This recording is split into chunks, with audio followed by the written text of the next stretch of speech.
guys, I'm back. And now we're gonna do item number 5. So do you still remember all the rules that I taught you so far? I hope you did. And now it's time to return. Here we go. Okay. Now let's do item number 5. Janelle, that's my friend in church. Shout out to you, Achi Janelle Legarde. I hope to see you soon. So yeah, Achi Janelle had bought a highlighter pen at National Bookstore so that she can highlight the crucial Bible verses when she reads the Bible. Okay, so diba remember yung pagbabasa ng Bible, of course, you need a highlighter to highlight all the specific Bible verses that you need. Kaya that's why nasabi ko sa'yo, you need a highlighter. But, I know there's a story to it as she tries to find every highlighter. So based on the highlighter that she finds, she's going to, get the average amount of ink in a highlighter pen. And it says here that a normal highlighter pen has an average ink amount of 10 ml with a standard deviation of 0.4 ml. Now, here are the questions that follows. Letter A. Using the normal distribution tayo ulit. Diba? Remember, dapat normally, nasa central limit theorem na tayo. Pero this one, wala pa tayong sample. Pero sabi dito, find the probability that when a highlighter pen is bought, the ink is not from 9.5 to 10.85 ml. Okay, so what does this problem mean? Diba, sabi ko dito, find the probability that when a highlighter is bought, the ink is not. What does that mean? Is not. Ibig sabihin, Q yan. Hindi siya galing sa 9.5 to 10.85 ml. First, let's identify the given. So this is my normal distribution, di ba? Of the problem. So where do you think is the 9.5 ml? So di ba remember 10 ml, standard deviation of 0.4. So therefore, 10, 10.4, 10.8, and 11.2. Tama? Then on the left side, we have 10.6, 9.6, 9.2, and 8.8. Okay? Now, where do you think is the 9.5? The 9.5 is in between the 9.2 and the 9.6. Specifically here. And we know what the corresponding z-score is. The corresponding z-score is negative 1.25. To verify if this is true, let's do it this way. 9.5 minus 10 divided by 0.4, di ba? So what is 9.5 minus 10? And that's negative 0.5, di ba? The negative 0.5 divided by negative 0.4. Actually, you can change this into fraction para hindi kayo mahirapan. So this becomes, di ba, negative 0.5 is negative 5 tenths, di ba? The negative 0.4 is the same as 4 over tenths. Then we divide. Pero we apply reciprocal. This becomes negative 5 over 10 times 10 over 4. So this becomes negative 5 fourths, which simplifies to negative 1, and 1 fourth, which simplifies to negative 1.25. And that is the z-score. The z-score is negative 1.25. So tama. Pero, di ba, and then 10.85 ml, where is the 10.8? Dito. So 10.8.5 is somewhere right over here. Tama? This is where the 10.85 is. This is where the 9.5 is. Tama? Pero sabi ko dito, it does not lie within that boundary. So what does that mean? Ibig sabihin, not from 9.5 to 10.85, ibig sabihin not within that boundary. Let's say, for example, do I remember that from numbers 1 to 10, not from 5 to 7? Ano may exclusion dyan? 5, 6, and 7, di ba? Or let's say, for example, if you are, an adult. So let's say, for example, all adults except those who are ages 24 to 29. So exclusion is from 24 to 29. But all adults can, di ba? So therefore, the exclusion is from negative infinity to 9.5 and from 10.85 to positive infinity. Right over there. So let's highlight whatever needs to be highlight.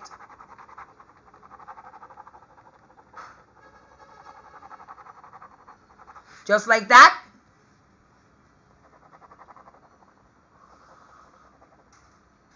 Yan. And then now, this is what we're gonna do.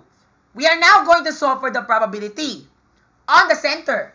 Pero take note, remember, that is the Q. Kasi nga diba remember, ito yung P namin sa DC table namin. Pero, that is our P. That is our Q. So to get the P, we need to subtract that from 1.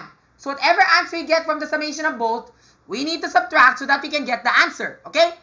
So now let's get the one that is from 1.25.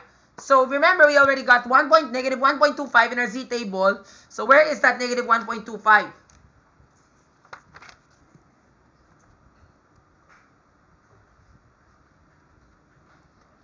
Yes, and the answer is 39.44%. So therefore, the probability is 39.44%, okay? That is for the first one. Next, for the 10.85, we subtract. Then minus 10, then divide by 0.4, diba? So 10.85 divided minus 10 is equivalent to 0.85. 0.85 divided by 0.4, siguro para mas madali, we convert that na lang to fraction. So now we have 85 times 10 over 10 divided by 4 over 10. Again, the same procedure still implies. So we just apply reciprocation. So that becomes times 10 over 4, the 10's cancel, and therefore you're left with 85 divided by 4. So what's 85 divided by 4? That's 21 and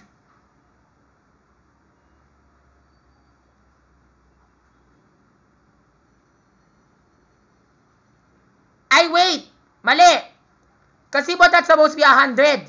Kasi po 0.85 to, di ba? So kailangan dapat 0.85 is the same as 85 over 100. So it's 100 yun. So kailangan dapat it's 10 times 4. Di ba? So that's 100 and that becomes 10, di ba? And then, di ba remember here, let me write it again. So that's 85 over 100 divided by 10 over 4. 4 over 10, di ba? Because di ba remember 0.4 is 4 tenths, di ba? While 0.85 is 85 over 100. Then we apply the reciprocal. To apply the reciprocal, it becomes 85 over 100 times 10 over 4. Take note that 110 divide out. And the 10 becomes 1, and the 100 becomes 10. So now as we write it, it becomes 85 times 10 times 1 over 4. Tama? Now we divide the two numbers. 85 and 10 can be divided. So therefore, this will become 2, and 85 becomes 17. So therefore, that becomes 17 over 8. Okay? Now we divide. So that becomes 17 divided by 8, that's 2. 16, 1. Diba? 1, 8, 2, 2, 16. So 2.2125. So therefore, that is the answer. The answer is 2.125. That is the z-score. Pero, since we can't find that on our z-table, therefore, we need to apply the linear interpolation method. Okay? So what is that z-score? The z-score is right here. 2.1285. 2.125, okay? Now we apply the linear interpolation as follows. So, diba, remember this your x, diba? So, what we put here? The little x. So, what is the little x? The z-score, diba? So, 2.12.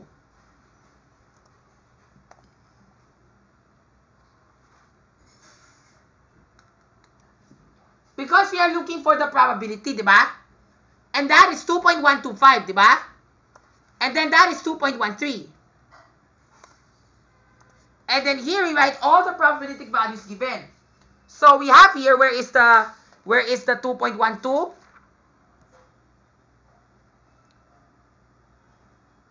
Yes, 48.3 and 48.34%.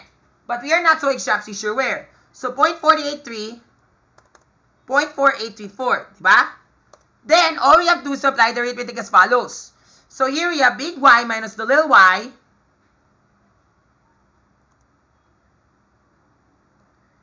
Big X minus the little x, middle y minus the little y, and then here we have middle x minus the little x. And that's what happens, diba? So here we're just left with x minus 0.483. Diba? Now we just need to divide. So we divide both of these numbers and we should get something like this, diba? So we get 0.04. Then, diba, remember now we're left with this equation. So now we're stuck with this 0.04 is equivalent to x minus 0.483 divided by 0.0005. So now we're going to have to multiply both sides by 0.005, diba? So we multiply that by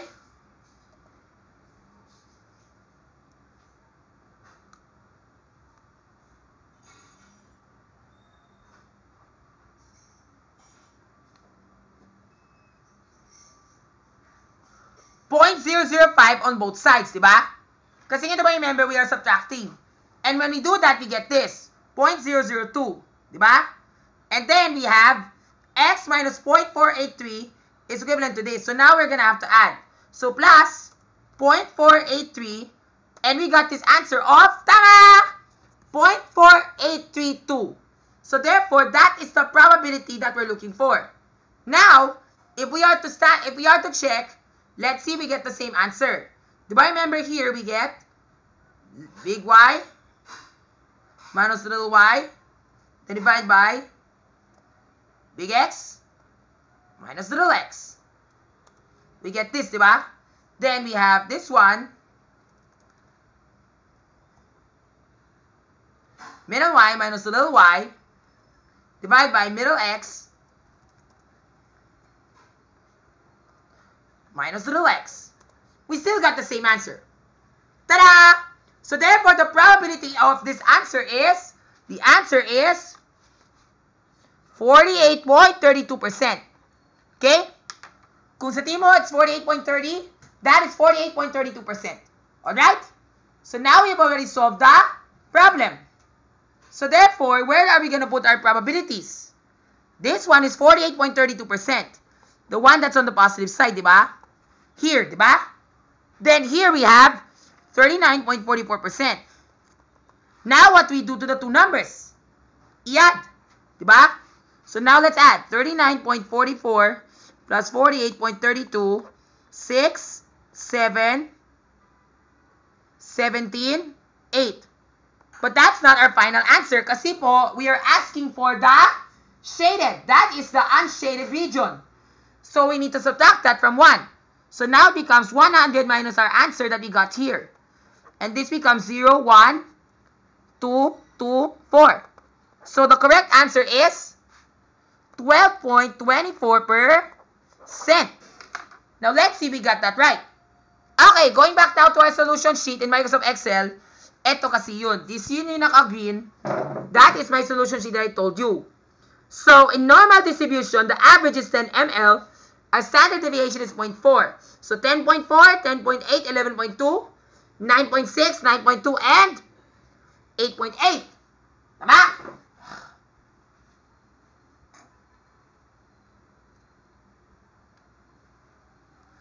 So now let's see if we got the right answer. Alright, so now we got this. So therefore, we got, this is the answer that we got. Diba, remember, ang sinunod ko dito, 9.5, 10, 0.4, then true. Then here, more than, it's 1 minus the normal distribution. Bakit ganon? Dahil more than. Tama? And that's 0.85, 10.4, then true. Diba? 10.85, and then we get this answer, which is 0.16. Diba?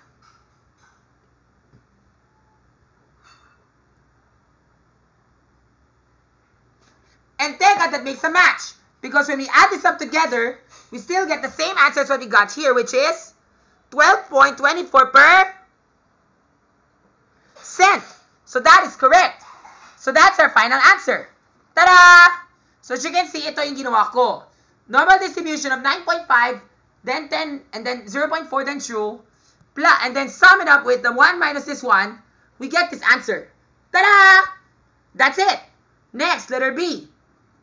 Based on your previous answer, if there are 35 luminous highlighter pens in the store, how many of them would have the specific condition? Madali lang yan. You multiply by 35, and then you get the answer. Ta-da! At least 4 to 5 highlighters. Very easy. Next, letter C. Find the 85th percentile of the distribution. Okay, this might be a bit kind of tough, pero don't worry, we can still do this, okay? So now let me show you again using the normal curve. So, of course, if you're to do this in Microsoft Excel, madali lang yan. What's the technique? First, you just have to type normal inverse 0.85 and the probability 0.85, normal.inverse, then the probability of that percentile, and then 10%, 10 mean, and standard deviation of 0.4. Then you get this answer.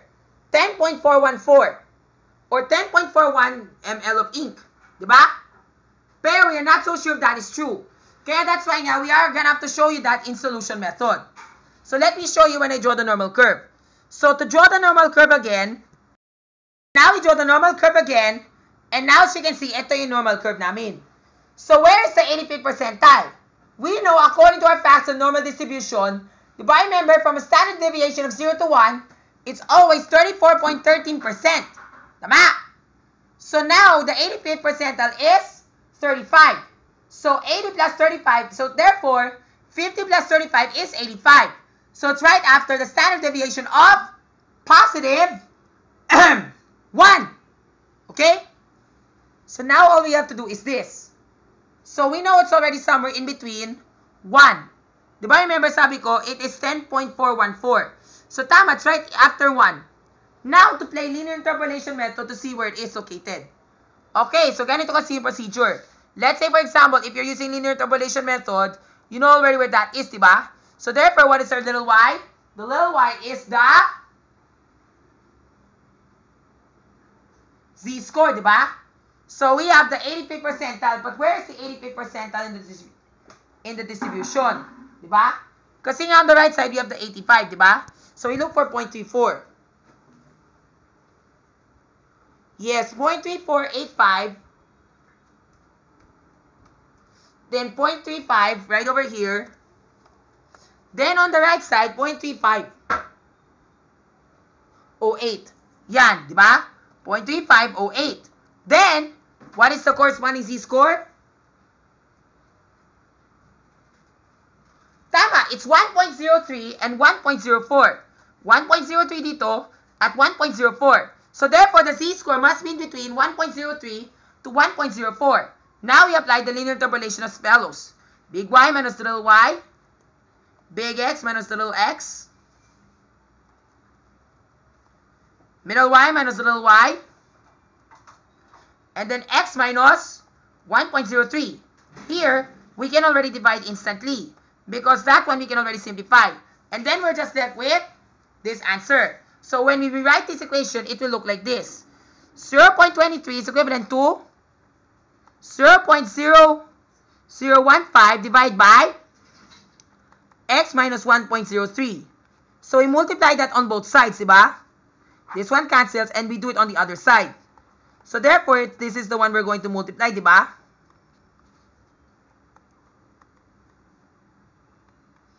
Now we multiply. So therefore here, this becomes 0.23x. This one, 0.23 times negative 1.03. We should get this negative 0.2369. It's equivalent to 0.0015. Now we add both sides by this number, diba? Doing that, so you get 14, 8, 3, 2. Then we divide both sides by 0.23. Okay? But since this might be a bit hard, so therefore we're gonna have to subtract, okay? So 0.2384 divided by 0.23. And we got, tama! The answer is 0.1036521 something. That is our z-score. So there you have it. Now we've already found the z-score. And then based on the z-score that we found, we need to convert that to the raw score. So to do this, this one is very easy. The z-score, as you can see here, we multiply that by the standard deviation, which is 0.4. Then add 10. Then what is the answer? Ta-da! We got the same answer. 10.414. Thank you, Lord. Now going back now to my solution sheet, it should be right over here. So tama, it lies within that boundary. 1.03, the 10.414 is right over there. So that's where the 85th percentile of the distribution is located. Okay? To show you what I mean, this is what I did. From probability to Z, that is the one I did here. Normal standard inverse of 0.85 so that I can convert the probabilistic value into a z-score. And once it's already formed by a z-score, the z-score is what we convert to the raw score just like that. And we do the same formula and we get this. See? Magic. Next, letter D. Now, this time, it's a plot twist. we are going to use the sampling method. It says here, since there are 40 highlighter pens, and 40 of those highlighter pens are tested before buying, find the probability that the ink inside the pens are from 9.85 ml and so on. O yan. So that one is very easy. But, here is the plot twist. Dahil nga meron tayong sample size. Kasi nga sabi ko dito, since 40 highlighter pens are tested before buying. Diba sa National Bookstore, bago ka magbili ng pen, you have to test the ink first to see if it's already doable or durable or suitable. So, kailangan dapat i-test. But if you just test one, that will be fine. But sometimes, you might test a bunch so that you will already know how much is the average ink. So, therefore, that is 40. So, therefore, we have to divide it by the square root of 40, and that's how you compute for your Z. And now, this is how our sample standard deviation will look like. So, diba remember, going to our distribution, diba remember, our normal standard deviation is 0.4. Pero, dahil sa square root ng 40, we have to divide. So, therefore, it's 0.4 divided by the square root of 40. And then we get, what is the answer? The answer is 0.06324. Okay? Now, that will be our sampling distribution. So, let me write first the sampling distribution based on the facts.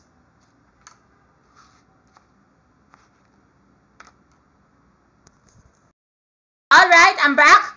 So, now we have already input the numbers to our sampling distribution table, di ba? So, now we already have the 9.8, the 9.8735. Those are the numbers that I did. Ito yung ginawa ko. So, just what I said, I did 4.4 divided by the square root of 40. And this is exactly the answer that I got. Di ba? So, as you can see, ito talaga yung ginawa ko, di ba?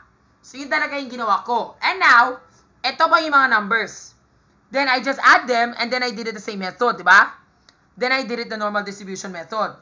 Such that I click on the z-score, then times the standard deviation, then add it with our mean. Diba? Just like that, diba? So, raw score, then our standard deviation, and then our mean, diba? That's it. Now, the question was, find the probability that the ink inside the pens are from 9.5 ml and so on. So, yan, diba? Remember, 9.85 ml, where's it? Yes, it's in between negative 3 and negative 2. So, therefore, let's work on the math. So, when we do that, diba remember, since we have a hard time solving for it, that's why it's easy for us to standardize this method. So, we just click standardize, and then what do we put there? What is the x? The x is 9.85, diba? The mean is 10. And then the standard deviation is this one, diba? Yung nakasample. And then we get negative 2.371. Did we get that one right?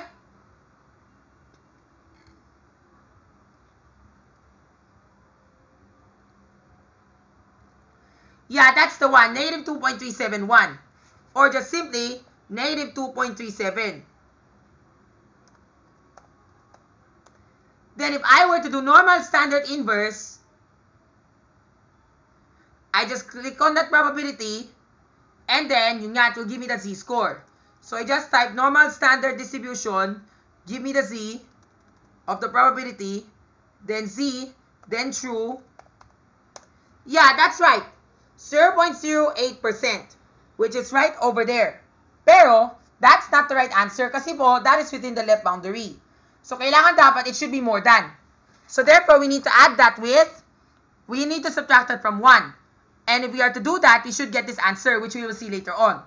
Now, if you look by our Z table, diba remember, the answer is supposed to be negative 2.37. So, looking at your Z table, nasaan ang 2.37? Dito yun, diba? So, 2.3,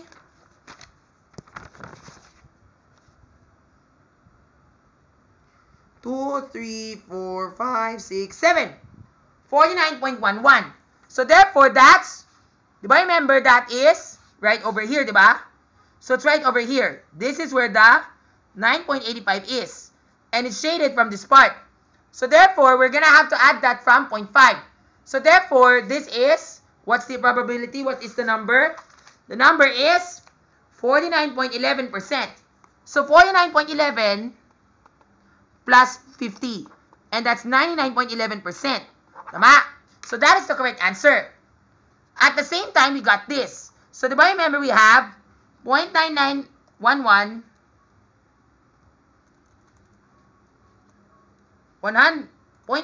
we have 1 minus 0.9911. Tama, that's still the same answer. 0.0089 or 889. That's rounded. So tama, that is the right answer. So yan. That is the probability that we're looking for. The answer is 99.11%. As you can see right over here. Diba remember ang ginawa ko dito? Ito yun, diba? And then I subtract. Then I got this answer. 99.11%. And that is the right answer. Tada! Here, ito yung ginawa ko. 1 minus the normal distribution of 9.84, then the standard deviation is 0.4 divided by the square root of 40, then true. And I got that answer. Next, letter E. Same as letter D. Ibig sabihin, nakasampling distribution pa tayo. Pero, find the probability of the ink that does not lie from 9.95 ml to 10.1.75 ml. So yan. So that one is a bit tricky. But don't worry, it's still easy. So where is the 9.95? The 9.95 is right in between the... This is 9.8, 9.93.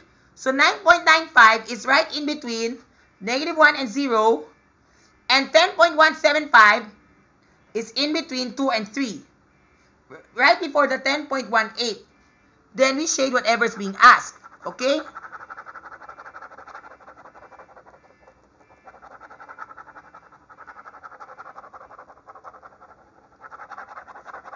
So that's exactly what we are looking for. And the mean is right over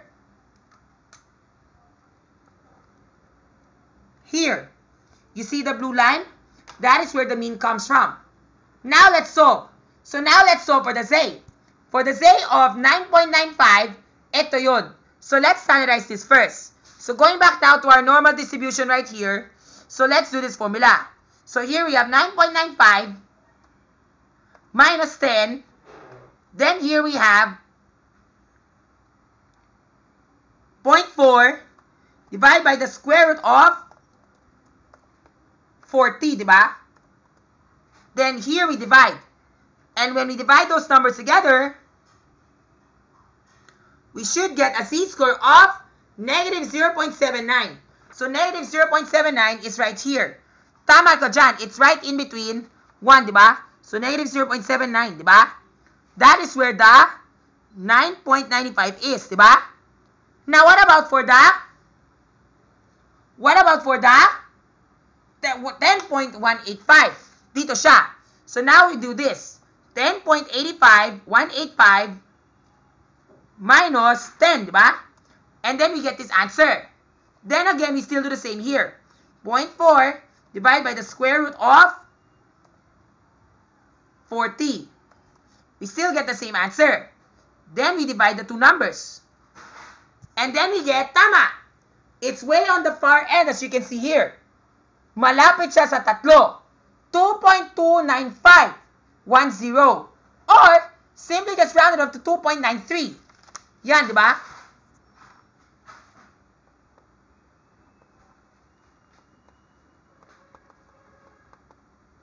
So, yan. And now, let's locate for the probabilities underneath the Z table. So, di ba, remember, since this is from the center, we can just get the answer directly. So, now let's look for 0.79. So, where is 0.7? There. And 0.9 is at the end, di ba? And the number is, what's the number?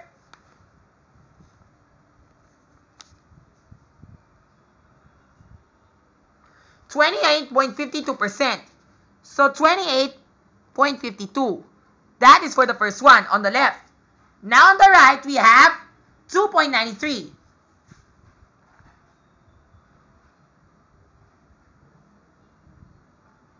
Yes, the answer is 49.983.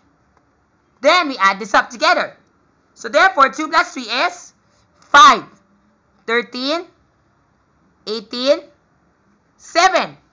So therefore, the correct answer is 78.35%.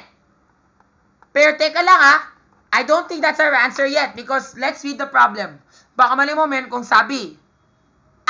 It says here, does not lie. Ibig sabihin, hindi siya doon. So I'm very sorry guys, that is not the right answer. Kasi nga ang shade ko ay nasa gitnaan. Pero that's not the right answer. It should be, should not lie. Kasi nga diba remember, when it says there, should not lie within that boundary. Ibig sabihin, away from that mark. So kailangan dapat yung totoo ay ito. Yung naka-shaded na naka-blue, ito talagang tunay. The one I haven't shaded.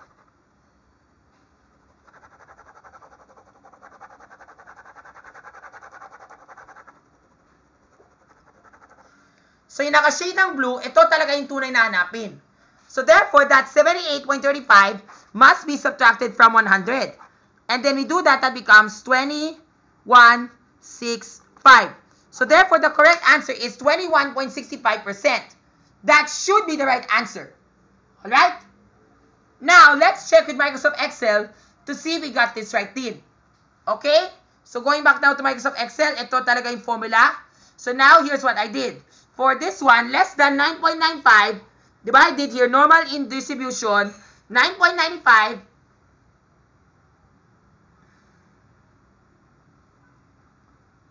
Ay, wait, baka mali ako. Tama ka, 9.95. Tama, 9.95. Then, 0.4 divided by the square root of 40, and then 2. And then I got 0.214. So that's correct. 0.214, that is the answer that is less than, ano to? 9.95. Diba? Which is right over here. Diba? Tsaka diba remember kanina, what is the answer that I got? The answer that I got kanina, which is 28.52. So 28.52, that's ano yun? 21.45. Tama, that's the same. And then more than 10.175, that's 1 minus normal distribution of 10.175 minus 10. Standard deviation is 0.4 divided by the square root of 40, and then we type true. And the answer we get is 0.02 8287799 or 0.0029 in short.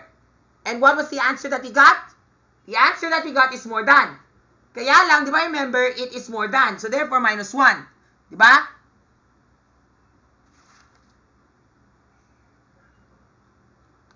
And on the right-hand side, di ba remember, that's 49.83. Tama, that is it. 49.83 plus 0.0002. That should be the right answer. Then when we sum this up together, tama, the correct answer is 21.75. But also that's not exactly the precise answer that we're looking for, but we're close. Kaya that's already correct, okay? Whether we do it in this method or not. At yun pa yung sagot. So the correct answer is 21.7%. Or 21.65 can also work. Either way. Kasi nga I know talaga that is my C table eh. It will not give me accurate values. So it's fine. Next, letter F. Find the 85th percentile of the sampling distribution.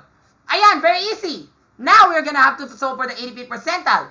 Of course, it's just like what you did before when we were doing the normal distribution, pero this time nakasample na tayo. So where's our 85th distribution?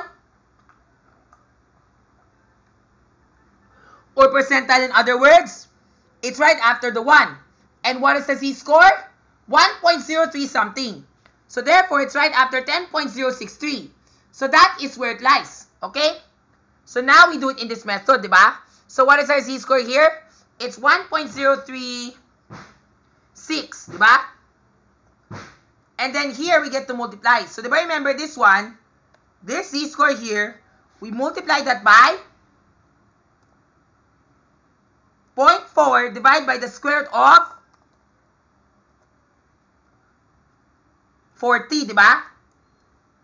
Yan. And then we add it with 10. Then what's our answer? 10.065. Did we get that one right? Yes. Diba remember here it says 10.063. So right after that, it's 10.065.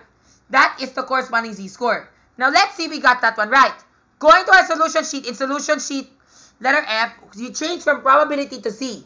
So, di ba, remember, that is the 85th percentile. So, we type there normal standard inverse of 0.85, di ba? And then, what do we get? We got the z-score of, once again, 1.0364. Then, converting that to a raw score, we multiply that by the 0.4 divided by the square root of 40, then add 10, and we should get 10.0655. Tama! We still got the same answer. We still got it. We still got the same answer. Pero it's 5 consecutive 5s here. Pero dito, there's 6555. So tama! It's right. It's correct. Correct. So that is the F. So that is the 85th percentile in the sampling distribution. Compare sa letter C, in our normal distribution, 10.414 is the raw score that lands in the 85th percentile of the distribution, whereas 10.065 ml of ink lies within the 85th percentile within the sampling distribution. Now, last but not least, letter G. Find the 15th percentile of both normal and sampling distribution. O yan. So now we're gonna find the 15th percentile of the distribution. Pero teka, di ba remember the 15th percentile? That is right after, that is from here up to, ano yun? The 15th area. So, di ba, parang siyang symmetrical lang to. Di ba remember 34 and 13? So therefore, the z-score is negative, di ba?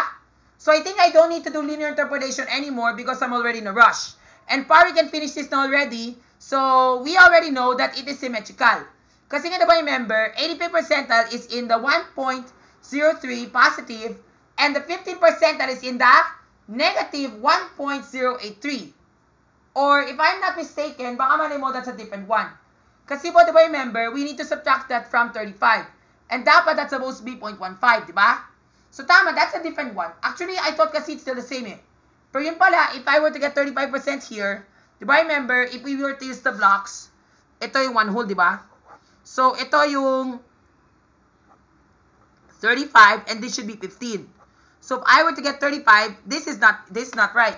So, kailangan dapat, I need to find 35 in our, tama, I think siguro we have to play the linear interpolation again. So that you can get the 35. Kasi nga kanina, we got 15 eh. We got number 35. So we have to search now for 15. So that we can, because di ba kanina, we search for the 35th percentile of the distribution. 85th. So that's why we have to look for the number 35. So now, since we're looking for the 15th percentile, so tama, I think it's 35 again. Kasi nga diba, remember kanina, dito nagtatagpuan ang 85th percentile. So the 85th percentile is right here. So kailangan naman, we have to find the 35th percentile on our Z table. Dito naman, we have to subtract 35 so that we can get our 15th percentile. So tama, parang same pa rin. So let's check with our Microsoft Excel to verify if this is true. So going to letter G, diba remember our Z-score is 1.13. So here's what we got. From probability to safe value in normal distribution, we type their normal standard inverse of 0.15, and then what's the answer that we get? The answer that we get is tama! Negative 1.036433889. It's still the same as like what you got here. Diba? Kahit sa something din, ganun pa rin, diba? And then from there, we convert to normal. So therefore, we don't need to play linear interpolation anymore. Dahil, nakasymmetrical na yan. Diba? It's already mirrored. If I were to do this again, pwede pa naman. Pero, I know talaga it's already mirrored or symmetrical. Because we need to subtract by 35 so that we can get to the 15th percentile. And we need to find out what 35 percentile is. So therefore, we know that the 35th percentile lies within the z-score of 1.03464. So kaya nga, we don't need to play linear interpolation anymore. Now, all we need to do is, based on the z-scores, we need to multiply that by the specific standard deviation and add with our mu so that we can get the answer already. So dito, ang ginawa ko dito ay, I multiply that with the sample, with the normal standard deviation, which is 0.4, then add with 10, and then our 15% that is in the 9.58. So dito yun.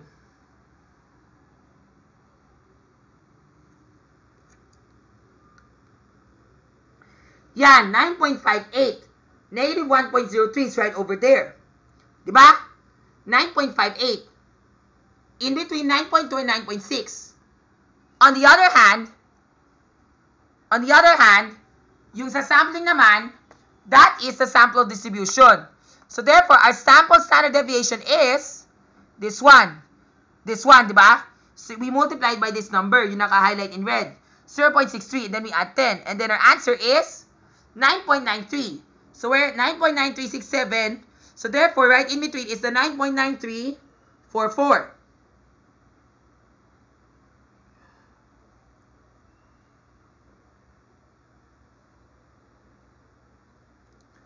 Tama! That's where it is. And you got it. So now we already found the raw scores of both of the distributions. So therefore, in conclusion, 9.58 ml lies within the 15th percentile in a normal distribution, whereas in the sampling distribution, 9.93 ml of ink lies within the sampling distribution. And that's it. So now we found the similarities and differences. Much more will come in the latter examples, so stay tuned.